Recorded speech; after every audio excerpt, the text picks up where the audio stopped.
할렐루야. 네.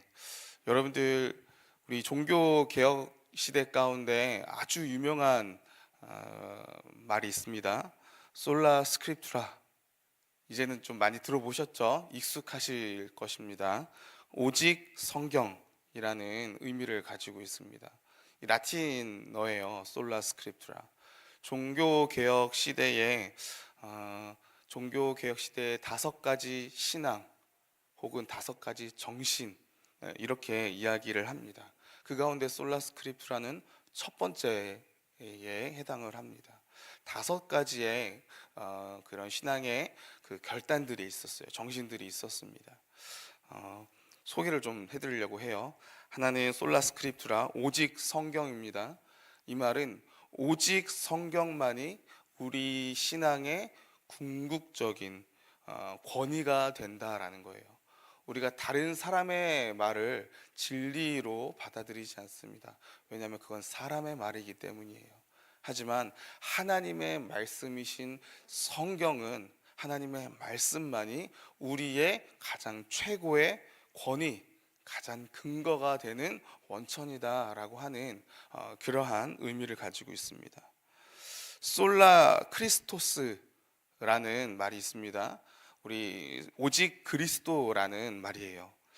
오직 구원은 예수 그리스도의 십자가 대속의 사역을 통해서만 이루어진다라는 말입니다. 다른 길로는 갈 수가 없어요. 종교 개혁 시대 가운데 이러한 오직 그리스도라는 말이 나오게 된 것은 이전에 그 로마 카톨릭 시대의 중세 시대 가운데 예수 그리스도도 있지만 거기에 더해서 우리 역시도 해야 한다라는 그런 인간의 공로까지도 이야기하는 그러한 믿음에 있어서 그게 아니다라는 것입니다. 오직 예수 그리스도의 십자가 대속의 죽음 그리고 부활, 이것으로만 우리가 구원을 받을 수 있다라는 거예요. 그러한 가운데 세 번째 정신이 나옵니다. 우리 함께 따라해 볼게요. 솔라 그라티아. 솔라 그라티아. 이 그라티아라는 말은 은혜라는 말입니다. 그래서 오직 우리는 우리의 어떤 인간의 행위나 어떤 인간의 능력이 하나님 아버지께 아무런 영향을 끼치지 못한다라는 거예요. 그래서 하나님의 은혜로서만 우리가 구원받을 수 있다라는 것입니다.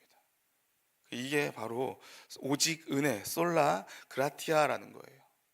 그리고 또 하나 우리 너무 잘 알고 있습니다. 오직 믿음, 이건 솔라 피데라고 이야기합니다. 솔라 피데, 오직 믿음으로, 오직 예수 그리스도 때문에 오직 믿음으로 말미암아 하나님의 은혜에 의하여 우리가 의롭다함을 얻게 된다라는 거예요.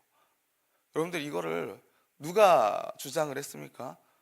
루터가 주장을 하는 거예요.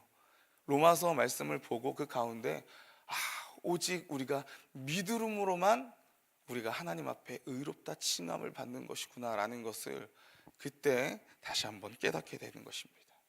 그러한 이 4가지의 정신, 오직 성경, 오직 그리스도, 오직 은혜, 오직 믿음, 이 4가지의 정신들을 종합하면서 한 가지 결론에 이르게 됩니다. 그것을 우리 함께 또 따라해 보겠습니다. 솔리 데오 글로리아. 솔리 데오 글로리아. 오직 하나님께 영광을 이라는 의미예요. 이게 무슨 말이냐? 모든 것이 다 하나님으로부터 나오고 하나님으로부터 말미암아 하나님께로 돌아가기 때문에 오직 하나님께 영광이다라는 의미입니다. 여러분들, 우리가 이 지구가, 이 인생이, 이 시간의 축이 누구 때문에 이루어진다고요? 하나님 때문에.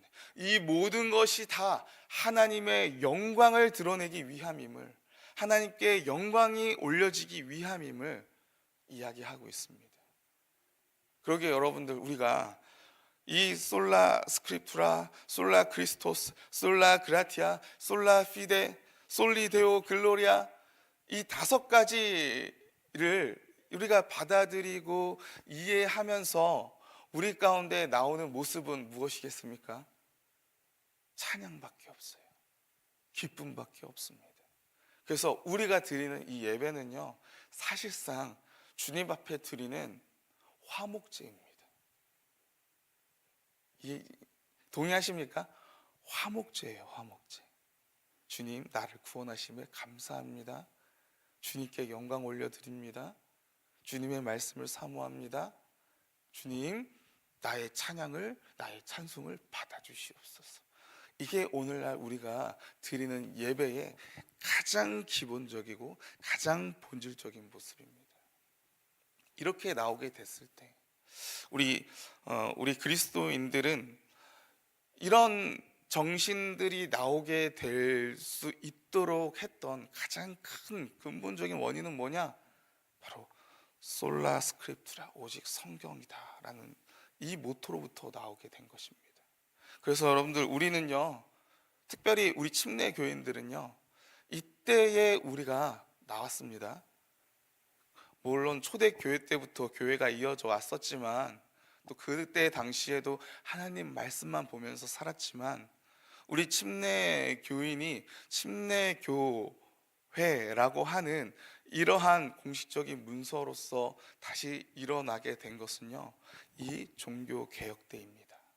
그 가운데 우리는 특별히 더 이 솔라 스크립트라, 오직 성경에 대한, 이 성경으로만 우리가 받는다, 우리 성경만 최고의 권위를 갖는다라는 것에 가장 중요한 정신을 뒀어요. 그래서 우리 침례 교인들은요, 그때 당시에도 이런 별명이 있었습니다. 제가 예전에도 한번 말씀드렸어요. 그 책의 사람들, 한 책의 사람들, 우리 성경에 미친 사람들입니다. 성경만 이야기합니다. 그래서 여러분들, 우리는요, 사도신경에 대해서 존중합니다. 거기에 대해서 동의합니다. 하지만 그것을 우리가 신조나 신경으로 받아들이지 않습니다. 왜요? 사람들이, 인간들이, 사도들이 그냥 이야기했기 때문입니다. 성경의 정경 안에 들어오지 않았어요. 그렇기 때문에 우리는 고백은 할 수는 있겠지만 우리의 공예배 가운데 그것을 우리가 고백하지 않습니다. 신조로 여기지 않겠다, 신경으로 여기지 않겠다라고 하는, 오직 우리는 성경만 권위를 가지겠다라고 하는 그러한 의미 가운데 사도신경을 공예배 가운데 고백하지 않는 거예요.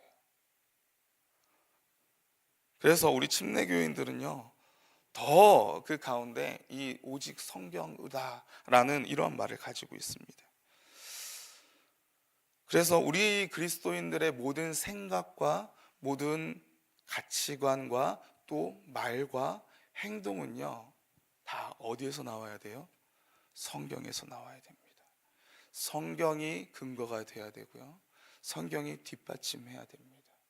그럴 때 우리 그리스도인들은 그 말에 힘이 있게 되는 거예요. 오늘 이것은요, 종교 개혁뿐만이 아닙니다. 지금 오늘날 우리까지 이어져 오고 있어요. 그리고 이것은 초대 교회 때도 마찬가지였습니다. 오늘 베드로가 그동안에 이야기해왔던 이야기 가운데 자신의 말만 가지고 이렇게 이야기하고 있지 않습니다.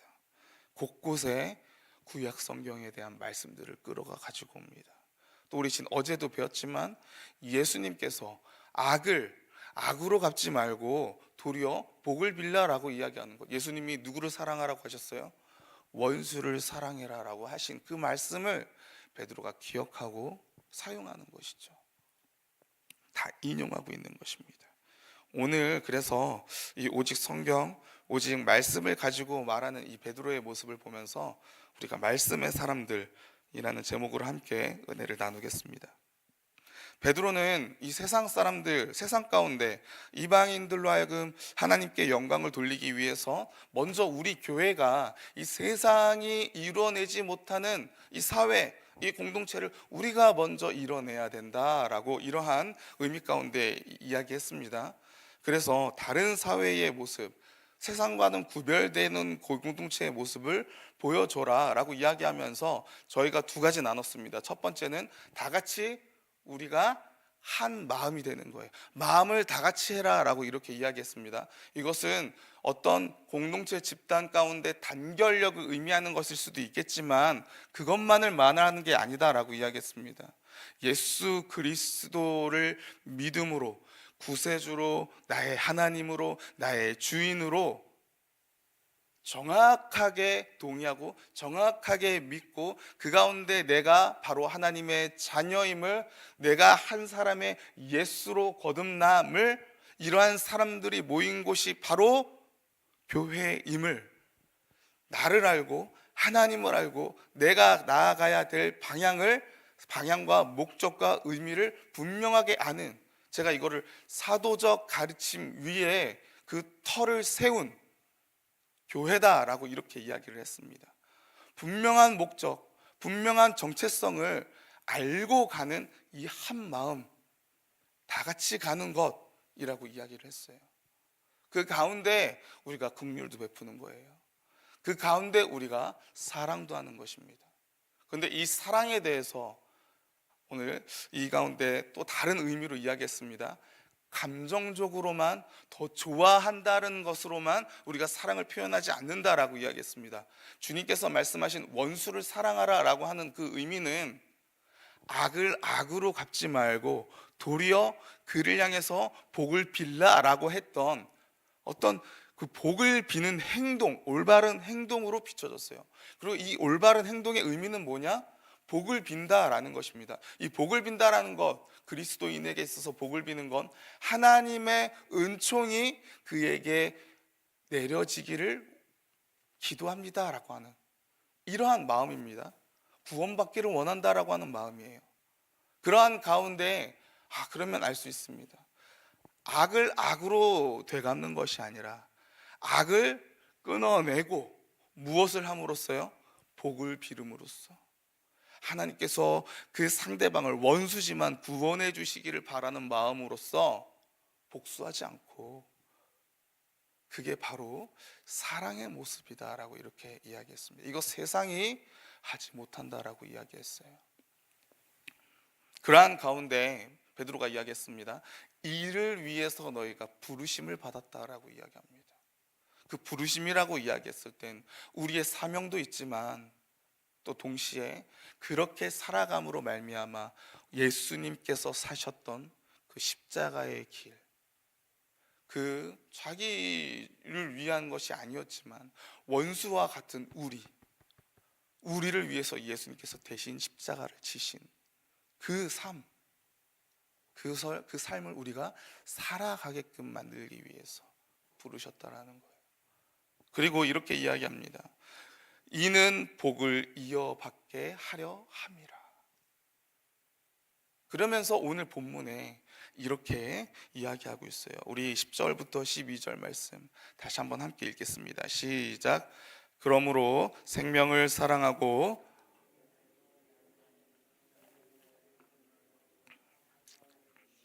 그 입술로 거짓을 말하지 말고 악에서 떠나 선을 행하고 화평을 구하며 그것을 따르라. 주의 눈은 의인을 향하시고 그의 귀는 의인의 간구에 기울이시되 주의 얼굴은 악행하는 자들을 대하시느니라 하였느니라. 오늘 말씀을 우리가 그냥 읽으면요, 분명히 이렇게 생각할 겁니다. 우리가 하나님의 복을 받기 위해서 우리의 입을, 우리의 혀를 조심하자. 우리가 악을 행하지 말고 주님께서 악을 싫어하시니까 우리가 선을 행하자. 이러한 의미로 우리는 분명히 받아들일 거예요. 저도 마찬가지였습니다. 그런데 오늘 여러분 성경 가운데 이 구절 앞에 이렇게 기역자라고 하면서 참고 부호가 있습니다. 그렇죠? 그 가운데 뭐라고 나와 있습니까? 밑에 어떤 말씀이 나와 있어요? 시편 34편 12절 이하 이렇게 나와 있습니다. 그렇죠? 시편 34편을 지금 베드로가 인용하고 있는 거예요. 그 말씀을요. 그러면 시편 34편은 도대체 어떤 시인가, 어떤 의미가 있는가, 우리가 이걸 봐야 됩니다. 한번 찾아보겠습니다. 시편 41편 1절 말씀이에요.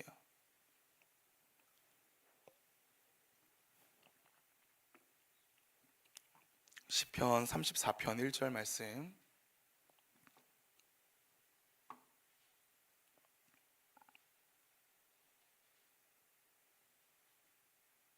자, 함께 한번 읽어보겠습니다. 시작.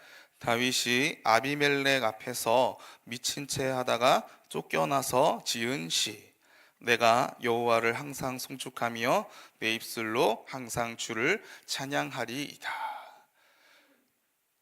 이 다윗이 지금 아비멜렉 앞에서 미친 척 하다가 쫓겨났다라고 하는 그러한 상황 가운데 지은 시다라는 것입니다. 여러분들, 이때 상황을 한번 생각해 보시기 바랍니다. 여기 나오는 아비멜렉이 누구였습니까? 블레셋 왕, 블레셋 왕을 대대로 아비멜렉이라고 이야기를 했어요. 애굽 왕은 뭐라고 이야기했습니까? 바로라고 칭했었잖아요. 그렇죠? 마찬가지로 블레셋 왕 그 자체를 아비멜렉이라고 이야기했어요. 그래서 그 사무엘서의 그 모습을 보시면은 사실은 가드 왕 아기스라고 이렇게 나옵니다. 근데 어찌 됐건 이 아비멜렉한테서 이 다윗이 미친 척하면서 쫓아보내라 이러면서 나가는 그러한 상황인 거죠. 그런데 왜 이런 다윗이 이러한 상황을 겪었습니까? 누구에게 도망 다녔어요? 사울에게 도망 다녔어요. 사울이 미친 듯이 죽이려고 쫓아오니까 도망가고 있는 거죠. 그 가운데 더 이상 갈 데가 없으니까 지금 원수 진영이었던 블레셋까지 갔습니다. 다윗이 블레셋의 그 영웅이었던 골리앗을 죽였는데 그 가운데 가면은 바로 죽는 거죠. 그럼에도 불구하고 간 겁니다. 얼마나 사울이 악착같이 쫓아왔으면. 지금 원수 블레셋보다 사울이 더 원수 같은 거 아닙니까? 더 무서운 거 아니에요? 그런데 여러분들 한번 생각해 보세요. 다윗이 왜 사울을 피했겠습니까? 다윗이 힘이 없었을까요? 사울은 천천히요, 다윗은 만만이라. 이때 당시 이미 다윗은 자신의 스라의 그 노련한 장수들도 함께 있었습니다. 충분히 사울을 죽이려면 죽일 수 있었어요. 그런데 그러지 않았습니다. 그러지 않았어요. 그리고 블레셋 그 왕 앞에 쫓겨난 가운데 도망가는 거죠. 그리고 미친 척하면서, 아주 순간에 번뜩이는 지혜였던 것 같아요. 미친 척하면서 도망을 나오게 됩니다. 여러분들, 이때 다윗의 마음 어땠을까요? 여러분들, 이때 다윗의 믿음은 과연 어떠한 믿음이었겠습니까? 시편 34편에 나오는 이 시의 모습은요, 다윗의 신앙의 모습을 아주 잘 표현해 주는 거예요. 그 가운데 오늘 본문 그 일부를 이 베드로가 인용을 하는 것이죠. 제가 다시 한번 읽어보겠습니다. 그러므로 생명을 사랑하고 좋은 날 보기를 원하는 자는 혀를 금하여 악한 말을 그치며 그 입술로 거짓을 말하지 말고 악에서 떠나 선을 행하고 화평을 구하며 그것을 따르라. 주의 눈은 의인을 향하시고 주의 귀는 의인의 간구를 기울이시되 주의 얼굴은 악행하는 자들을 대하시느니라 하였느니라. 여러분들, 다윗이 쫓겨나면서 도망다니면서 미친 척하면서 그 두려움 가운데 떨었다라고 이렇게 이야기하고 있는데, 그 가운데 다윗은 하나님께 이 고백을 하고 있는 거예요. 다윗은요, 주님 앞에서 선을 행하고 싶었습니다. 다윗은 주님 앞에서 악을 떠나고 싶었어요. 다윗이 무슨 악이 있었겠습니까? 이 가운데 사울 왕을 자기가 죽여야 된다라고 하는, 사울 왕이 자기를 죽이려니까 자기 역시도 사울 왕을 죽여야 된다라고 하는, 죽여야 끝난다라는 것을 아는 이 다윗의 마음. 하지만 하나님께서 기름 부은 자였기 때문에 죽이기를 싫어하는 다윗의 이 마음, 하나님이 싫어하시는 것을 하기 싫어하는 이 다윗의 마음, 이러한 마음을 다윗이 이때 당시에도 가지고 있는 거예요. 여러분들, 오늘 여기 본문에 나오는 혀를 금하여 악한 말을 그치며 그 입술로 거짓을 말하지 말라라고 이야기하는 게 그냥 안 좋은 소리, 비방하는 말 그만하세요, 거짓말 그만하세요, 이거 이야기하는 것이겠습니까? 하나님 앞에서 서 있는 다윗입니다. 그 가운데 하나님께서 기름 부은 자를 죽이기를 원치 아니하는 것을 다윗도 알고 있어요. 하나님께서 기름 부으셨어요. 그 사람은 자기를 죽이려고 하지만 하나님께서 그 사람을 기름 부으셨다라는 건 소중히 여기고 있다라는 거잖아요. 그 가운데 다윗은 함부로 자신의 마음을 재단하고 싶지가 않은 겁니다. 악을 악으로 되갚기가 싫은 거예요.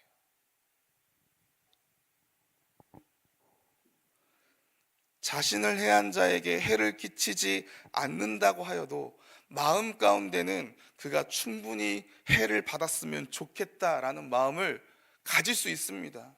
겉으로는 우리가 행하지 않아도요. 그런데 다윗은 그것마저도 하나님께서 마음의 중심을 보시는 하나님이시기에 혀를 금하고 그 입술로 거짓을 말하지 말라고 2번이나 강조하면서 마음마저도 한치의 거짓이 없게 되기를, 그것을 기도한 것이죠. 화평을 구하라라는 것입니다. 다윗의 이러한 마음은요, 이후 2번의 시험이 오게 됩니다. 사울을 죽일 수 있는 2번의 절호의 찬스가 사무엘상 26장과 24장에 나타나잖아요. 그 가운데 다윗의 마음이 드러나는 겁니다. 내가 이 옷깃만 자르고 보내주잖아요. 그냥 보내주는 게 아닙니다. 사울에게 이야기했어요. 왕이시여, 나는 당신을 해할 마음이 없습니다. 오해하고 계시는 겁니다. 그러면서 자기를 이 벼룩을 죽이는 것과도 같습니다 라고 이야기하면서, 자기가 벼룩과도 같다라고 겸손함에 이야기하면서 자신의 무죄를 주장하면서, 저는 왕에게 보복할 마음이 없습니다. 왕을 해칠 마음이 없습니다. 토로하듯이. 여러분들, 이 다윗이 이때 당시 얼마만큼 가슴 땅땅땅 치면서 답답한 마음 가운데 사울에게 이야기했겠습니까? 하나님은요, 이 다윗의 간구를 들으시는 것입니다. 고난에서 벗어나게 하시면서 결국에는 왕의 자리로 이끄셨어요. 베드로가 이 다윗의 시를 인용합니다. 우리가 악을 악대로 복수하지 않고 도리어 복을 구할 때 하나님께서 다윗을 구원하시고 그와 함께 그 언약을 맺으신 것처럼 우리 역시도 그렇게 될 것이다 라는 거예요. 다윗이 도망자의 삶을 이방 땅에, 원수의 땅에 가서 그 도망자의 삶 가운데, 두려움 가운데 힘들었던 것처럼, 그때 베드로 전서의 이 독자들, 1세기 가운데 아시아에 흩어져 있는 나그네들, 체류하면서 살았던 그 가운데 예수 믿는 것 때문에 고난을 받은 사람들, 너희 역시도 동일하게 언약 백성이기에, 새 언약 백성이기에 너희들도 다윗이 그 가운데 하나님 앞에 구원받은 것처럼 너희 역시도 구원을 받게 될 거다. 하나님께서 구원해 주시고 도와주시고 지켜주실 것이다 라고 하는 것. 여러분들, 이때 당시의 독자들이 이 베드로의 이 인용하는 이 말씀을, 다윗의 이야기를 이야기했을 때 자신들의 이야기처럼, 내 아에게 주시는 하나님의 말씀처럼 받아들이지 않았겠습니까? 엄청난 힘과 위로가 되었을 거예요. 사랑하는 성도 여러분, 마찬가지로 오늘도 마찬가지입니다.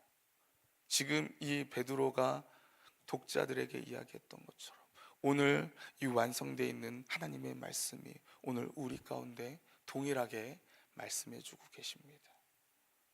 우리 역시도 생명을 사랑하고요, 우리 역시도 좋은 날을 기대합니다.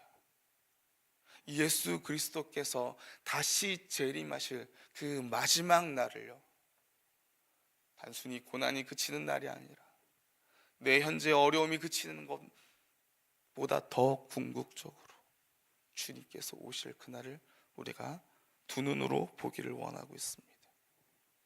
맞으십니까? 아무리 이 세상이 우리를 비방하고 또 심지어 우리 안에서도 서로 악한 말, 나쁜 말, 비방하는 말이 나온다 할지라도 그것이 나에게 들어오게 될 때, 또 나를 향하여 오게 될 때, 여러분들 그치시게 되기를 간절히 소원합니다. 주님 앞에 기도하시기를 간절히 바랍니다. 오늘 우리가 읽었던 것처럼요, 그러므로 생명을 사랑하고 좋은 날 보기를 원하는 자는 혀를 금하여 악한 말을 그치며 그 입술로 거짓을 말하지 말고, 우리 다 같이 한번 11절 12절 읽어보겠습니다. 다 함께 고백하겠습니다. 시작. 악에서 떠나 선을 행하고 화평을 구하며 그것을 따르라. 주의 눈은 의인을 향하시고 그의 귀는 의인의 간구에 기울이시되 주의 얼굴은 악행하는 자들을 대비하시느니라 하였느니라. 이 고백이 저와 여러분의 오늘의 기도 가운데 나오게 되기를 간절히 소원합니다. 그래야 해서 주님께서 정말로 그 책의 사람들, 한 책의 사람들, 말씀 믿고 그 신실하신 말씀이 우리 가운데 오셨고 그 말씀으로 위로함 주시고 말씀으로 힘 주시고 말씀 따라 사는 그런 말씀의 사람들이었다라고 주님 앞에 인정받고 칭찬받는 오늘 하루 저와 여러분 모두가 되기를 주님의 이름으로 축원합니다.